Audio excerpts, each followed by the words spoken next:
Guys, it's been ages and I'm back from what seemed like forever, and we're here back better and stronger. We'll still be reviewing books, movies, artworks, unscripted, which is my favorite part on this channel, and we'll be incorporating a lot of other fun things on the channel too. Today we will be reviewing my favorite genre. Guess. Yeah, you guessed right. Romance. Today we'll be reviewing a romantic story, a romantic novel, a romantic book written by no other person but Stacey Lynn. Stacey Lynn writes some hilarious stories that when I read, I sit like, how did she think about all these things? Because they are fiction. So, but does she have wild imagination? She does. Today we'll be reviewing the book titled Don't Lie to Me. I find this book very intriguing because of the characters in it, and it's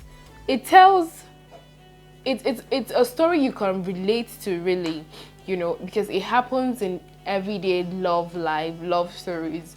You come across such things, so it's not exactly alien, and you wouldn't say, oh, this is for a certain kind of audience. It's for everyone who knows what love is, who has experienced it, or your neighbor, your friend, you know. So it's a book everybody can relate to. So straight into Stacey Lynn's Don't Lie to Me. Yeah, so Don't Lie to Me by Stacey Lynn. Stacey Lynn writes, what do you do when the man you love leaves? And the only man you've wanted since is the one you can't have. Tough question, right? What do you do?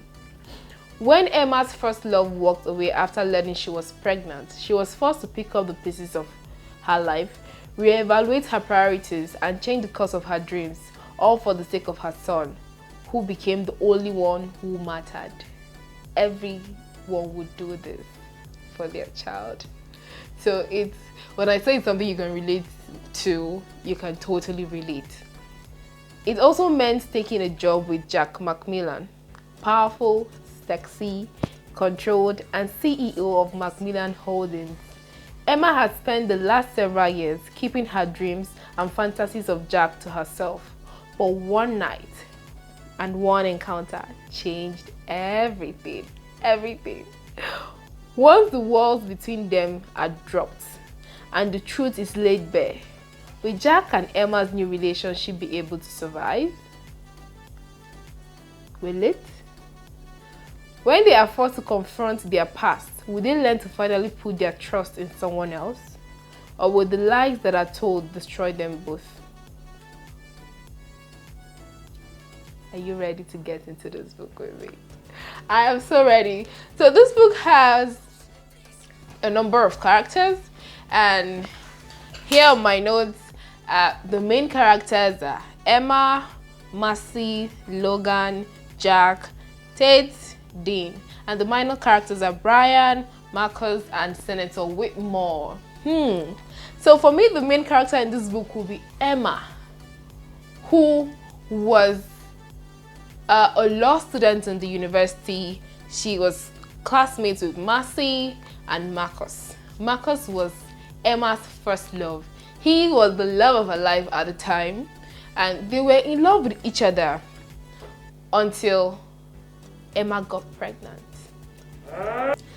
Emma got pregnant, and Marcus was unexpectedly happy about it, you know, and so they had plans of spending forever together. Marcus and Emma planned to elope and go start a family, live the life they wanted to, you know, have their happily ever after, even though it was coming sooner than they wanted it. But Marcus and Emma were ready to take this trajectory until Marcus told his dad, Senator Whitmore, about Emma's pregnancy. Senator Whitmore is there. He is such a bourgeois and a cruel one at that. He wanted nothing to taint his political image. Nothing. But was he a cruel man? He was cruel, he was wicked. Just give it a word, he wasn't a nice person. And this is not just on seen in his relationship with Emma and Marcus. It was seen in his relationship with his wife as well, who committed suicide. Anyway, when Senator Whitmore found out that Marcus and Emma were planning to elope, because Marcus confided in his dad and told him about the plans. On the day they were going to leave, Senator Whitmore took a letter to Emma and offered her money to terminate the pregnancy and leave his son alone. He also took the same note, another note rather, to his son Marcus, telling him that Emma didn't want anything to do with him and all that. Why are parents so intrusive? Why wouldn't they just let us be, right? Most times they say it's in our best interest, but I mean, you never can tell. Anyway, Emma moved on with her life. Mercy, her friend, is the best thing that would ever happen to Emma as far as the story is concerned. Mercy took Emma in. Emma had Logan. Logan is such a sweet boy, and he's a spitting image of Marcus, so there was no way in the world she could totally forget about Marcus, because when she looked at her beautiful boy, she saw Marcus. But she was heartbroken because she felt Marcus left her at the very dying minute, and she felt so betrayed, you know. She started to work for Jack, and Mercy made that happen. So she had to drop out of law school, you know. She had to drop out of the university because she needed to have a child and be able to take care of the child. So she got a job.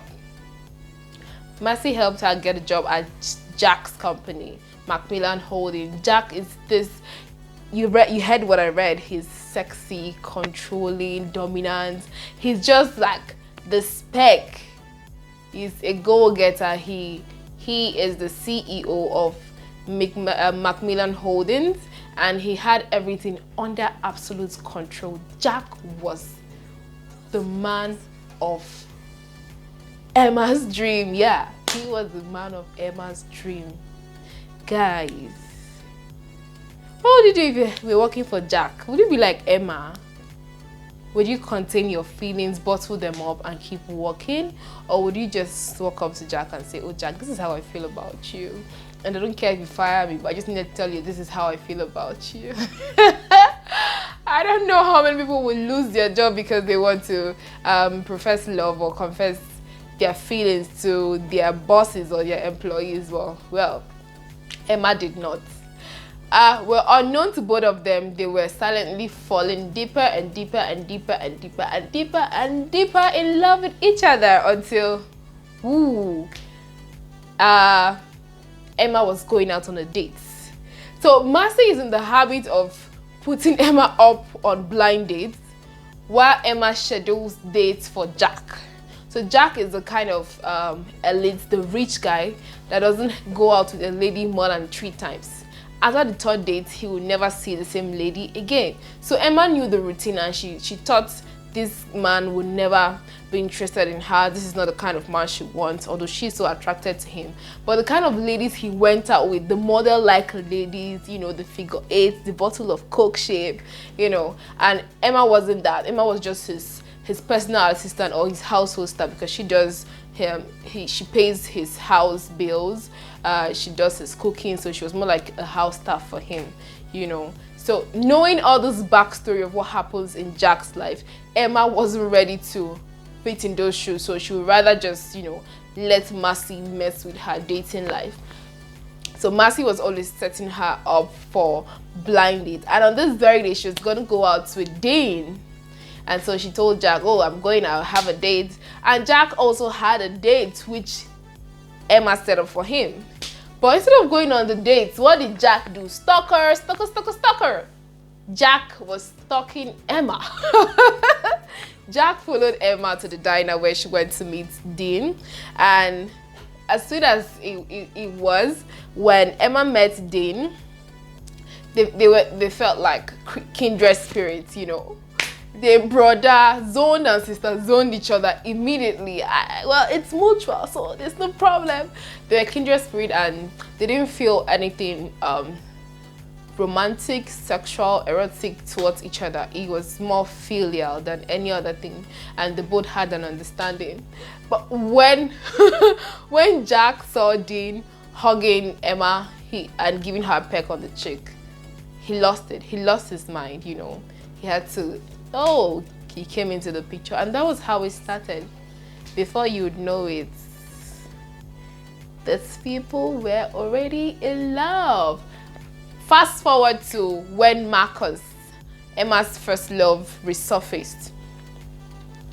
So Marcus resurfaced as one of Jack's attorneys for Jack's company, and Jack was hosting a dinner in his house for them, and Emma was the one preparing the whole stuff. You know, I mean, how do you react to meeting your ex and someone who's about to be your present in the same location? You know, how do you react when your ex is about to start working for your would-be present? I don't know. It's so crazy. It could be a walkover, but I mean, a lot of emotions will be jumping up and down your heart at the time. So when Emma met Marcus, then drum rolls. You know, in that moment when you're watching Nigerian movie and something evil is about to happen, and yeah. I actually did that beat in my head when I got to that part of the book, and they met. You know, she was not comfortable with it, and she had to leave. You know, she ran to her son Logan, and you know, it's reinforced the fact that Logan was Marcus, just a younger version of Marcus, and she couldn't deal, you know. But at the end of the day, she spoke. Jack intervened. Jack is such a sweetheart, you know. Jack intervened and spoke to her about it, how she shouldn't deny Logan the opportunity to be with his father or know his father, and they had a relationship. Did Senator Whitmore pay for his sins? Yes, he did. Sure, he did.